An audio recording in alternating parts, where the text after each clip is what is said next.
மானிடனே, அதே நீ மரணமடைந்த பின் உன்னை சுற்றி குவித்து 5 மலைகளை உருவாக்குகிறோமே, அங்கு என்ன நடக்கிறது?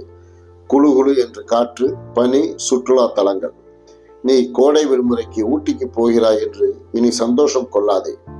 பிணமேட்டிற்கு போகிறோம் என்று இனி எண்ணு. கொடைக்கானல் போகிறோம் என்று தம்பட்டம் அடிக்காதே. கொலைக்களத்திற்கு போகிறோம் என்று தப்பட்டை அடி. ஏற்காடு போகிறோம் என்று ஏற்பாடு செய்யாதே. ஏற்கனவே மனிதனை புதைத்த இடத்திற்கு செல்கிறோம் என்று உன் மண்டையில் ஏறட்டும். ஆனாலும் அந்த மனித உடல் மிக மிக 5000 அடி ஆழத்தில் புதைக்கப்பட்டாலும் அதை இப்பொழுது நீண்ட தூரம் பயணம் செய்து பிணவாடையை முகர்ந்து அது மீண்டும் வந்த வழியே டிராவல் செய்து அந்த வேர் செடியாக கிட்டத்தட்ட 12 வருடங்கள் பயணிக்கிறது. அதை குறிஞ்சிப்பூ என்று கொஞ்சுகிறாய். 12 ஆண்டுகளுக்கு ஒரு முறை பூக்கும் குறிஞ்சிப்பூ என்று நாம் சொல்லும் பெயர் அதுவல்ல. அதன் உண்மையான பெயர் உறிஞ்சிப்பூ.